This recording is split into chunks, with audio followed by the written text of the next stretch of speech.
Hello bachcho, let's see the question. The question says a girl walks 4 kilometer towards west, then she walks 3 kilometer in the direction of 30 east of the north and stops. Determine the girl's displacement from initial point of departure. Okay, चलिए इस question को solve करते हैं। तो हमारा इसमें की concept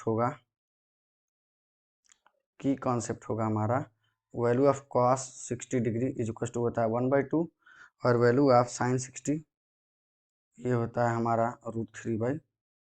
ठीक है, ओके सबसे पहले हम लोग क्या करते हैं, अकॉर्डिंग टू द क्वेश्चन हम लोग डायग्राम बना लेते हैं। ठीक है, तो डायग्राम बनाते हैं। चलिए इस क्वेश्चन को हम लोग डायग्राम से, बिना डायग्राम के नहीं सॉल्व हो पाएगा। ये जगह ये हमारा है नॉर्थ डायरेक्शन, ये है नॉर्थ। ठीक है, ये है ईस्ट, ये है साउथ और ये है वेस्ट। ठीक है, तो यहाँ से वेस्ट की तरफ जा रही है लड़की, गर्ल मूव करते हुए जा रही है। ठीक है, और अकॉर्डिंग टू द क्वेश्चन हम लोग ग्राफ ऐसा, ये 30 डिग्री पे, ठीक है, ऐसा कुछ बन रहा है। ठीक है, और ये हमारा ये वाला डिग्री है हमारा 30 डिग्री, इस डायरेक्शन में जा रही है लड़की मूव करते हुए। और यहाँ पर जब ये 90 डिग्री है परपेंडिकुलर, तो ये हमारा कितना हो जाएगा 60 डिग्री। और मैं नेमिंग दे देता हूँ उन सबको, ये हो जाता है ओ, ये हो जाता है ए, और ये कर दे रहा हूँ बी। ठीक है, तो ये इधर डायरेक्शन में इधर जा रही है, फिर इधर जा रही है, और फिर ये लौट करके इनिशियल पोजीशन पे अपने आ रही है। ठीक है, अब चलिए इस क्वेश्चन को सॉल्व करते हैं। डायग्राम बन चुका है, क्वेश्चन को सॉल्व करते हैं। ठीक है, अब देखिए, अब हम लोग ओ ए को क्या लिख सकते हैं। अगर आप यहाँ पे ध्यान से देखिएगा कि कितना किलोमीटर ट्रेवल कर रही है, 4 किलोमीटर। ठीक है, और ये कितना किलोमीटर है, ये हमारा है, ये वाला है 3 किलोमीटर। तो ये negative direction, negative x direction में जा रहा है ना, तो ओ ए को मैं लिख सकता हूँ -4i, क्योंकि वाई जीरो है, 4i कैप, क्योंकि वाई जीरो है ना यहाँ पे। अब वेक्टर ए बी को मैं क्या लिख सकता हूँ, देखिएगा, वेक्टर ए बी को लिख सकता हूँ आई cap.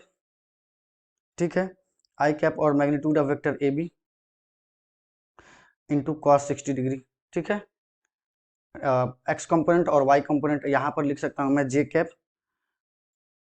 Magnitude of vector A B, okay, और ये हो जाएगा sine 60।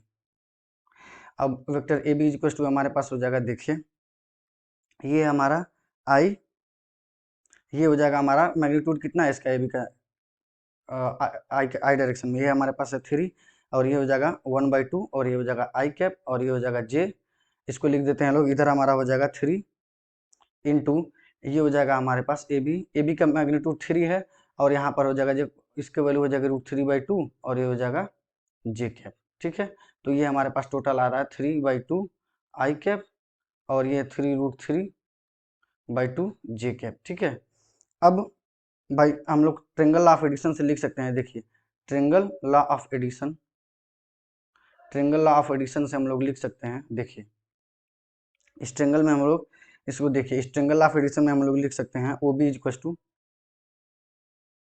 Vector O B equal to, मैं लिख सकता हूँ vector O A plus vector O B. ठीक है, और वेक्टर ओ ए है क्या, -4i कैप, और ये है 3/2 आई कैप, और प्लस 3√3/2 जे कैप। ठीक है, तो ये हमारे पास आ जाएगा -5/2। जब ऐड करोगे -4i कैप, इसके कंपोनेंट वाइज जुड़ेगा ये, तो हो जाएगा -5/2 आई कैप, और ये जाएगा 3√3/2 जे कैप। ठीक है, और ओ बी ही क्या है, टोटल डिस्प्लेसमेंट है गर्ल्स का, गर्ल का total displacement. So displacement is, so displacement is -5/2 I cap plus 3√3/2 J cap. यही हमारा फाइनल आंसर हो जाएगा। Okay, I hope you will understand. Best of luck, thank you.